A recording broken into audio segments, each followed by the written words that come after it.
Y ya recibimos al señor Juan Carlos Muñoz, él es el titular de CAFIM y nos va a estar hablando sobre la situación tanto del río Paraguay como del río Paraná. Señor Muñoz, ¿cómo está? Muy buenas tardes. Buenas tardes, muchas gracias por la invitación y a tus órdenes. Bueno, señor Muñoz, para conocer cuál es la situación en cuanto a navegabilidad del río Paraguay. Bueno, hasta el momento estamos trabajando sin mayores problemas.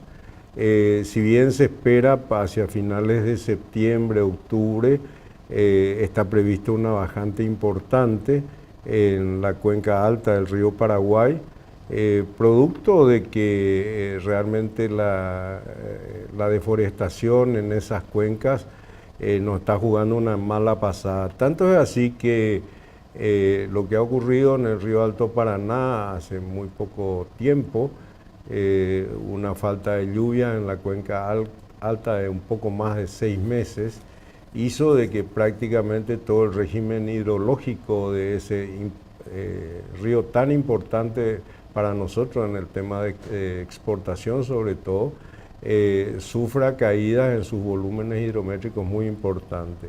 El evento a destacar fue justamente la salida del arroz, la venta de arroz a Irak, que tenía dificultades justamente por la falta de un volumen de agua adecuado en la esclusa de Yacyretá y río abajo de Yacyretá.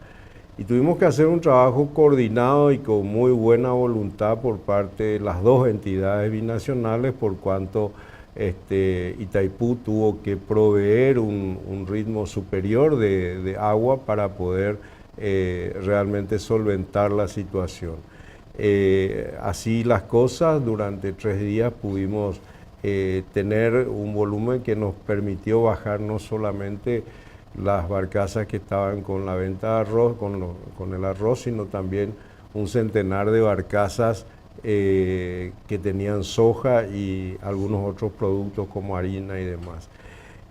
Justamente hace minutos recibí el reporte de la entidad Yacyretá de cuál va a ser el comportamiento esta semana.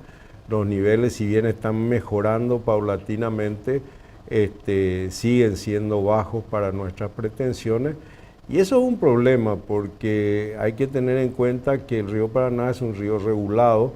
Arriba de Itaipú hay unas casi 10 represas que a su vez tienen que acumular agua para proveer energía, que es el principal motivo de hacer una represa, aunque evidentemente nosotros hemos desarrollado un sistema de carga en el Alto Paraná que hoy nos permite hablar de poco más de 3 millones de toneladas entre export e importación. Y es un volumen que va a ir creciendo, por lo tanto hay que tomar medidas de mediano y largo plazo para que esto realmente sea una vía de navegación confiable. Lo mismo ocurre con el río Paraguay. Nosotros tenemos un cuello de botella importante en época de bajante en el tramo entre el río Apa y Concepción, donde hay pasos de piedra que dificultan obviamente la navegación en aguas bajas y sobre el cual habrá que trabajar como habrá que trabajar en todo el tramo del río Paraguay, en el tramo soberano entre el Apa y Pilcomayo, y luego de Pilcomayo a Confluencia en el tramo compartido con la República Argentina.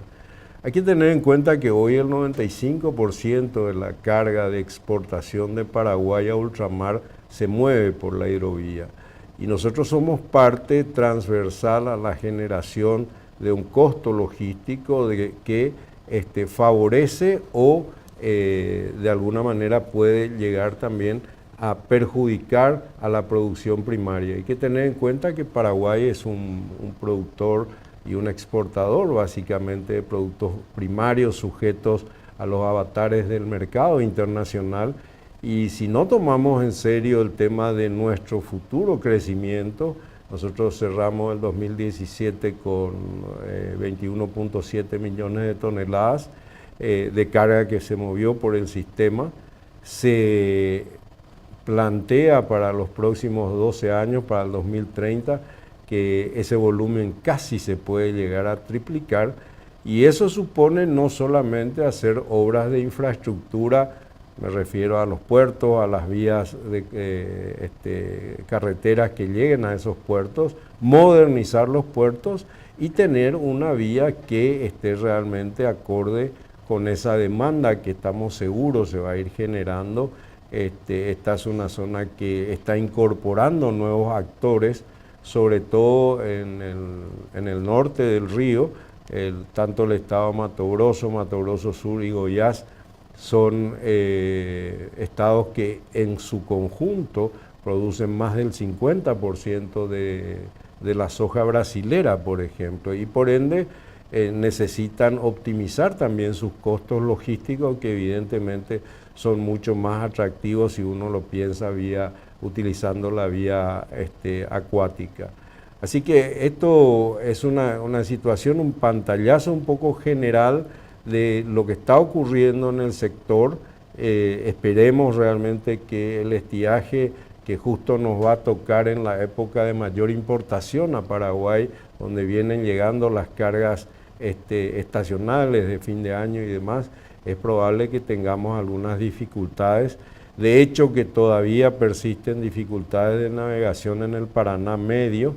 La prefectura argentina en la zona de Goya ha hecho algunas restricciones por falta de agua, que se va normalizando paulatinamente, pero hay que entender que lamentablemente las consecuencias de una falta de preservación nos está haciendo sufrir estas realidades. Así que el desafío está no solamente en crecer económicamente, sino en hacer un programa en serio y que involucre a todos los países, sobre todo los países que tienen las cuencas más importantes, los dos ríos más grandes de Sudamérica en esta parte del continente, que son el Paraguay y el Paraná, y eso exige un trabajo conjunto, no solamente de las autoridades, sino una toma de conciencia de todos los privados involucrados en los procesos productivos.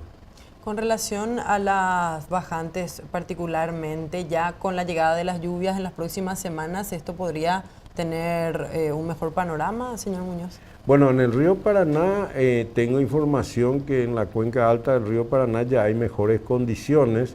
Lo que está ocurriendo es que justamente en las represas brasileras a las que hacía referencia, están llenando esos embalses para tener cotas por encima de sus márgenes de seguridad. Ellos llegaron a tener 20% por debajo del margen de seguridad.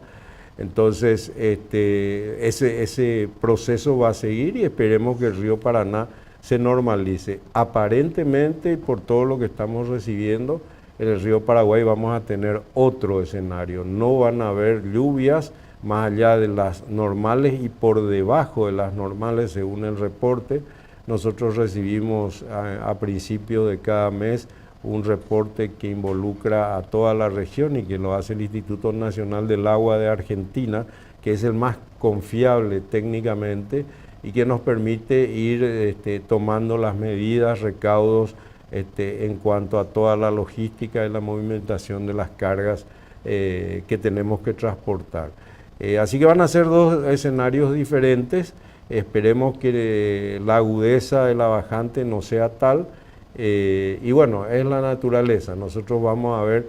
Lo que sí quiero reiterar es que nosotros necesitamos tener intervenciones un poco más firmes en cuanto al mantenimiento del río, sobre todo si miramos de Asunción hasta Confluencia, en donde hay unos 5 pasos difíciles, 2 de ellos de roca, en donde entiendo que el gobierno tiene que tomar una medida ya importante. En estos 5 años del gobierno que se fue, se han hecho algunas intervenciones, pero no intervenciones que puedan decirse durables a largo plazo. Si bien esbozaron un programa con el USACE, que lamentablemente está parado en el Parlamento por una lamentable intromisión de en aquel entonces el embajador argentino, que se dirigió directamente a la Cámara de Senadores pidiendo el no tratamiento o dejar sin efecto, que esperamos que en este periodo parlamentario se pueda rever, porque ese trabajo, si bien no es un trabajo de dragado, es un trabajo de pensar el río a largo plazo, pensar el río en lo que es la preservación que necesitamos por la población y demás. Yo creo que el gran desafío para los próximos años en esta parte del continente va a estar dado justamente no solamente por el volumen de agua dulce que tengamos, sino por la calidad de esa agua dulce, que realmente la estamos manejando muy mal. Y con relación a las medidas paliativas que se pueden dar en cuanto a las bajantes, esto sería básicamente el dragado. ¿Y qué más es lo que se puede hacer de manera paliar? Bueno, el dragado es una parte de la solución. Cuando, por ejemplo, tuvimos hace semanas este evento en Yacyretá, la cuestión ni siquiera ya pasaba por el dragado. Para hacértelo más claro, teníamos una palangana de 10 centímetros de profundidad, podíamos aumentar la profundidad a 20, pero de la canilla no salía agua, así que es una medida paliativa que permite en algunos casos mejorar la situación. Lo que sí hay que hacer obviamente es cargar los convoyes, las barcazas de manera diferente. Eso significa una pérdida en la rentabilidad del proceso de transporte y seguramente también en el caso de las importaciones tratar de que las mismas lleguen con el tiempo necesario para no tener que sufrir demoras en su navegación fluvial. En esta situación que se dio hace unas semanas nada más, recordemos que quedaron retenidas ¿cuántas barcazas aproximadamente? Bueno, arriba de la represa teníamos 144 barcazas y las pasamos todas en 3 días. Realmente fue un trabajo admirable de coordinación entre las dos entidades, el ingeniero José Sánchez Tillería en Itaipú y Gabino Fernández y Lucas Chamorro en Yacyretá. Lo cito porque realmente quiero manifestar el alto profesionalismo con los cuales ellos manejaron la situación, porque no es una cuestión solamente, y uno aprende mucho en esta situación, no es solamente decir voy a tirar un mayor volumen de agua, sino que deviene a toda una cuestión comercial de producción energética que obviamente se tiene que colocar. La energía eléctrica no se puede guardar en una caja, entonces suponía una buena coordinación con los clientes de Itaipú, una buena coordinación con los clientes de Yacyretá, me refiero a quienes compran la energía de estas dos represas, y realmente para hacer eso se hace una coordinación que a veces no es tan sencilla. A veces los colegas llaman a reclamar que necesitamos agua y si bien en el caso de Yacyretá hay una previsión en el propio tratado que dice que hay que asegurar 10.000 metros cúbicos por segundo, hay situaciones como esta en donde realmente tuvimos una realidad que la naturaleza nos hizo enfrentar y que fue difícil de solucionar, pero lo hicimos, ¿verdad? Lo cierto es que nosotros visando lo que va a pasar en los próximos años, creemos que hoy es el momento de empezar a sentarnos a trabajar entre los distintos países de la cuenca para tomar las decisiones técnicas adecuadas y asegurar que la vía navegable realmente sea utilizable durante todo el año, ¿verdad? Que existen fórmulas y materias técnicas para hacer eso, obviamente que sí existen y habrá que ver cuáles son aquellas para poder ir avanzando y que realmente lo que hoy tenemos, que es la gracia de la naturaleza de estos dos hermosos ríos, realmente sean tan eficientes como lo han sido en los últimos 200 años. En esta oportunidad hablamos de 3 días. ¿Esto significó una pérdida monetaria en cuanto a las cargas y a los tiempos también? Sí, evidentemente que tiempo en transporte significa dinero. En el caso del arroz, ellos están peleando las penalizaciones que eventualmente sufran del buque oceánico que estaba contratado para recibir esa carga y la carga se demoró en llegar al puerto de Nueva Palmira. y eso supone una negociación que obviamente castiga al valor de la exportación.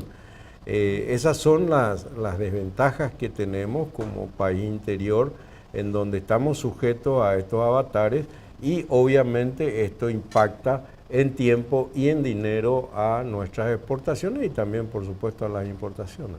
Con relación al Ministerio de Obras Públicas, señor Muñoz, ¿ya conversaron con el nuevo ministro en lo que hace justamente a estos trabajos necesarios? No, tenemos pedido justamente una entrevista con el ministro porque queremos saber cuáles son los planes con respecto a la hidrovía. Nosotros consideramos que tiene que ser de altísima prioridad, tanto para el Ministerio de Obras Públicas cuanto a la Administración Nacional de Navegación y Puertos, que por ley es la encargada de hacer estos trabajos, que den una hoja de ruta. Nosotros en el pasado, y obviamente seguimos firmes en eso, en el pasado hemos trabajado de manera conjunta con el gobierno paraguayo, inclusive acercando recursos o trabajando de manera coordinada para poder hacer algunos trabajos. Lo mismo lo hemos hecho con la República Argentina en algunos tramos, pero evidentemente que ya no podemos seguir con improvisaciones. Nosotros necesitamos que el río sea confiable, que tenga una cantidad, un volumen de agua que nos permita hacer rentable la operación, porque evidentemente nosotros como prestatarios de servicio, cualquiera de estos inconvenientes de alguna manera se traduce al costo, y el costo logístico de Paraguay es muy alto. Nosotros en los commodities en algunos casos llegamos a pagar 38% de costo logístico, cuando si hace una comparación en Estados Unidos no pasa de 8%. Entonces, esas son realidades de la región, no es solamente de Paraguay, que hay que trabajar de manera conjunta. Nosotros venimos bregando con los colegas y con las autoridades de Argentina, sobre todo, y de Brasil también, que son los que tienen la parte troncal, digamos, del río, a efecto de poder tener una política de obra pública que ataque este problema, y obviamente también un paraguas legal que nos permita decir que los acuerdos internacionales respecto a facilitación de comercio, libre navegación y demás se cumplan, porque no siempre se cumplen, y eso también genera inconvenientes. Si bien ahora con el gobierno de Macri tenemos una excelente relación, nosotros sufrimos 12 años de ataques muy virulentos por parte de la República Argentina, inclusive un bloqueo que duró un poco más de 40 días en Buenos Aires por parte de un sindicato y con la bendición del gobierno de turno. Entonces, evidentemente que los humores políticos han hecho que desde que se relance este tema de la hidrovía a inicio de los 90, hemos tenido altibajos en cuanto a nuestra vinculación y en cuanto a los problemas que se generan para navegar libremente. Así que hoy por hoy yo creo que de una vez por todas los países tienen que hacer una política fuerte en el sentido de ponerse de acuerdo de cómo manejar, porque si bien Paraguay tiene la tercera flota mundial de barcazas, somos líderes en esta región y es muy difícil que ni Argentina ni Brasil al corto plazo se equiparen en volúmenes de flota de bandera. Lo que hay que ver es que nosotros somos una vía, ¿no es cierto?, muy eficiente para justamente sacar la carga de los estados del norte brasilero, como te dije, Goiás, Mato Grosso y Mato Grosso Sur, y que al final el evento del transporte genera lo que se llama el transbordo de la mercadería de los buques fluviales a los buques marítimos que se hacen en puertos argentinos y uruguayos, que en realidad en términos técnicos los puertos de transbordo son los más rentables según todas las experiencias que se tienen a nivel mundial. Entonces yo creo que somos complementarios, y voy a repetir una frase que digo mucho últimamente, que ya es época de terminar con la confrontación y empezar con la cooperación en serio, porque 12 años parece mucho tiempo, pero si vamos a triplicar la cantidad de carga, creo que hay algunas cosas que tenemos que empezar a ponernos de acuerdo. Por ejemplo, las obras de infraestructura que hay que hacer. Por ejemplo, el paraguas jurídico que nos permita realmente navegar de manera previsible y que no hayan inspecciones fuera de las que están establecidas y que a nosotros nos parece muy bien. Bueno, señor Juan Carlos Muñoz, es importante entonces lo que se viene con relación a la hidrovía. Muchas gracias por venir. No, gracias a vos por la invitación.